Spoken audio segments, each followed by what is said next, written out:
پر آپ کے سامنے ایک نئی پریزنٹیشن لے کے حاضر ہوں۔ جیسا کہ آپ اسکرین کے اوپر دیکھ سکتے ہیں کہ اس وقت سیریا کے حوالے سے آپ کو بہت ساری نیوز مل رہی ہیں کہ سیریا کے اندر اس وقت رجیم چینج ہوئی ہے اور وہاں پہ جو باغی ہیں انہوں نے سیریا کے کیپٹل ڈیمسکس کے اوپر قبضہ کر لیا ہے اور صدر بشار الاسد رشیا فرار ہو گئے۔ تو میں اس حوالے سے نہ صرف یہ کہ کرنٹ افیئر کو تھوڑا سا ٹچ کروں گا بلکہ پورا بشار الاسد کے حوالے سے، سیریا کے حوالے سے ساری کی ساری انفارمیشن اپنے اسٹوڈنٹس کو دینے کی کوشش کروں گا، جس سے کہ ان کو کرنٹ افیئر کے پیپر کو سالو کرنے میں بھی مدد ملے گی، اور اس کے ساتھ ساتھ جو لوگ ویسے بھی ریگولر اس پریزنٹیشن کو دیکھیں گے ان کے لیے بھی یہ اتنی ہی ہیلپ فل اور انفارمیٹیو ہوگی۔ اس وقت سیریا کے پرائم منسٹر ڈاکٹر محمد غازی جلالی ہیں، جو 14 ستمبر 2024 کو مقرر کیے گئے تھے۔ انہوں نے نئی کیبنٹ کی فارمیشن 23 سپٹمبر 2024 کو مکمل کی تھی۔ ان کا تعلق باس پارٹی سے ہے، جو سیریا کی سیاست میں ایک پاپولر پولیٹیکل پارٹی ہے۔ ڈاکٹر جلالی بشار الاسد کی حکومت کے انڈر ہی کام کر رہے تھے، اور حالیہ سیاسی تبدیلیوں کے باوجود حکومت کی باغ دوڑ اب بھی انہی کے ہاتھ میں ہے۔ یہ کیوں ایسا ہوا اور کیسے یہ ممکن ہو سکا کہ باغی گروپوں نے بالآخر سیریا کے کیپٹل ڈیمسکس پہ قبضہ کر لیا؟ آخر کیا وجوہات رہیں؟ یوکرین جنگ نے رشیا کی توجہ اور ریسورسز کو تقسیم کر دیا، ڈیوائیڈ کر دیا، جس کی وجہ سے سیریا میں بشار الاسد کی حکومت کی وہ بھرپور مدد نہیں کر سکا۔ رشین فوجوں کا زیادہ تر فوکس اس وقت یوکرین میں جاری جنگ پر ہے، اور اس کی وجہ سے فوجی اور جو فائنینشیل ریسورسز ہیں وہ بھی پریشر کا شکار ہیں۔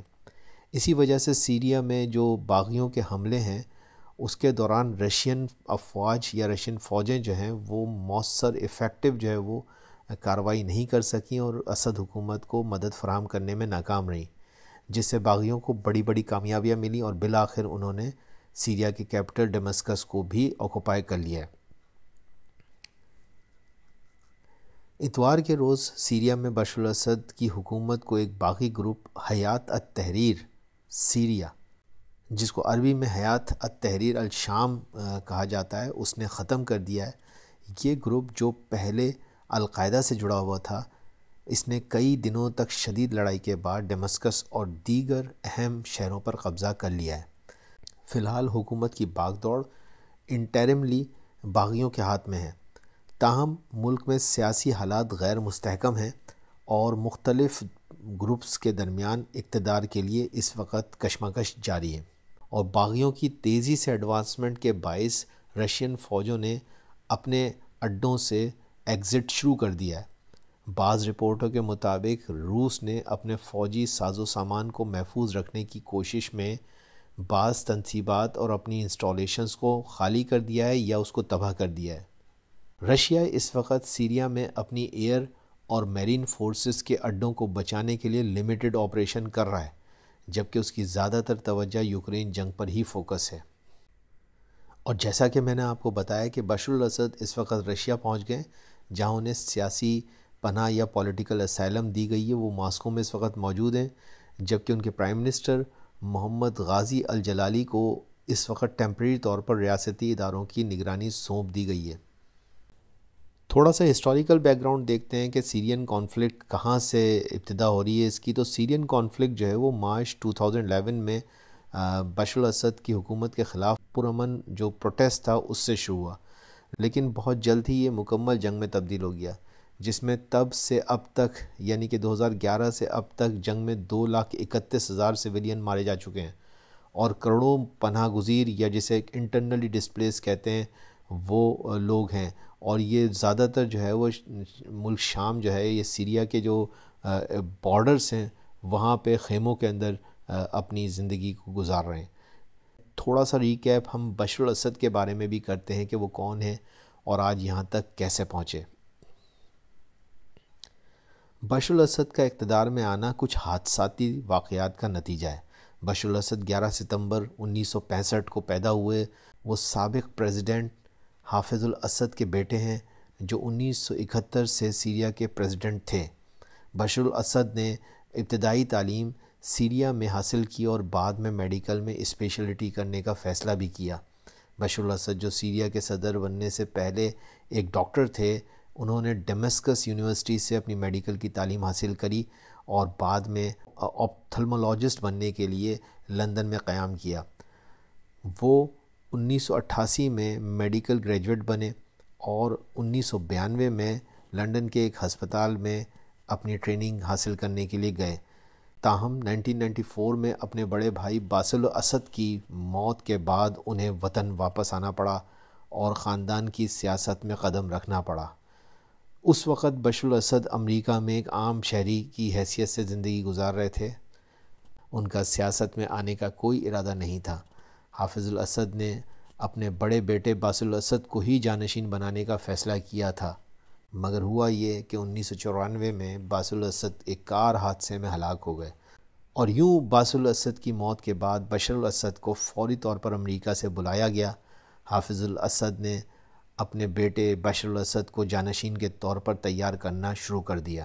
بشار الاسد کو فوج میں بھرتی کیا گیا اور چند ہی سالوں میں انہیں تیزی سے ترقی دیتے ہوئے اعلیٰ عہدوں پر پہنچا دیا گیا۔ اچانک سن 2000 میں حافظ الاسد کی موت 69 سال کی عمر میں دل کے دورے سے ہو گئی، جس کے بعد سیریا میں حکومت کے پاس حافظ الاسد کے چھوٹے بیٹے بشار الاسد کو صدر بنانے کے علاوہ کوئی دوسرا راستہ نہ تھا، مگر وہ صرف 34 برس کے تھے، جبکہ کانسٹیٹیوشن کے مطابق سیریا میں 40 ایئرز سے کم عمر کا شخص صدر نہیں بن سکتا تھا۔ چنانچہ سیرین اسٹیبلشمنٹ نے کانسٹیٹیوشن کے اندر امینڈمنٹ کی تاکہ بشار الاسد کو صدر بنایا جا سکے۔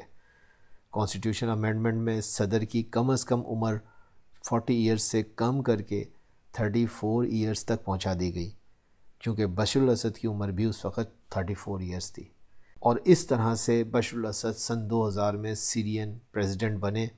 ان کی پالیسیوں نے اپنے والد کی سخت گیر نظام کو جاری رکھا۔ دوسری طرف حالات نے پلٹا تب کھایا جب سال 2010 میں عرب ورلڈ میں ایک عجیب و غریب رجیم چینج مظاہروں نے اور انقلابی موومنٹس نے جنم لیا، جسے تاریخ میں عرب اسپرنگ کے نام سے یاد کیا جاتا ہے۔ عرب اسپرنگ نے سیریا سمیت مڈل ایسٹ کے کئی ممالک کو متاثر کیا۔ عرب اسپرنگ کو تھوڑا سا ڈیٹیل میں بھی دیکھ لیتے ہیں کہ یہ عرب اسپرنگ کا آغاز 2010 میں ٹیونیسیا سے ہوا، جہاں پہ عوام نے پریزیڈنٹ زین العابدین کی حکومت کا خاتمہ کر دیا اور ٹیونیسیا میں نسبتاً بہتر نتائج دیکھنے میں آئے اور وہاں پہ ڈیموکریٹک ریفارمز ممکن ہو گئیں۔ ساتھ میں ایجپٹ میں 2011 میں حسنی مبارک کی 30 ایئرز کی ڈکٹیٹوریل رجیم کا خاتمہ ہوا اور بعد میں فوجی حکومت نے دوبارہ سے کنٹرول سنبھال لیا اور ڈیموکریٹک عمل جو ہے وہ متاثر ہی رہا۔ لیبیا میں معمر قذافی کے خلاف بغاوت ہوئی جو نیٹو کی مداخلت سے شدت اختیار کر گئی۔ قذافی کا خاتمہ ہوا، لیکن ملک میں سول وار اور پولیٹیکل انسٹیبلٹی برقرار رہی۔ یمن میں علی عبداللہ صالح کی حکومت کے خلاف بغاوت شروع ہوئی جو بعد میں سول وار میں تبدیل ہو گئی۔ یمن اب بھی پولیٹیکل انسٹیبلٹی اور انسانی بحران کا شکار ہے۔ بحرین میں عوام نے بادشاہی حکومت کے خلاف احتجاج کیا، لیکن حکومت نے سعودی عرب کی مدد سے مظاہروں کو دبا دیا۔ عرب اسپرنگ کا سیریا میں کیا اثر ہوا؟ تو عرب اسپرنگ کا اثر سیریا میں مارچ 2011 میں ظاہر ہوا، جب عوام نے بشار الاسد کی حکومت کے خلاف پرامن مظاہرے شروع کیے۔ عوام نے سیاسی ریفارمز اور آزادی اظہار اور بدعنوانی یعنی کرپشن کے خاتمے کا مطالبہ کیا۔ بشار الاسد کی حکومت کا رد عمل یہ آیا کہ بشار الاسد نے مظاہروں کو دبانے کے لیے سخت کارروائیاں کیں، جن میں مظاہرین پر تشدد، بڑے پیمانے پر گرفتاریاں اور فوجی طاقت کا استعمال کیا گیا۔ مظاہروں کو دہشت گردی سے جوڑ کر ان کے خلاف کارروائیاں کیں۔ حکومت کی سخت کارروائیوں کے بعد عوامی تحریک ایک مسلح بغاوت میں بدل گئی۔ روس اور ایران نے بشار الاسد کی حمایت کی۔ امریکہ، ترکی اور مڈل ایسٹ کے کنٹریز نے اپوزیشن گروپوں کی حمایت کی، اور یوں سیرین وار جو ہے وہ ایک انٹرنیشنل کانفلکٹ کا جو ہے وہ منظرنامہ پیش کرنے لگی۔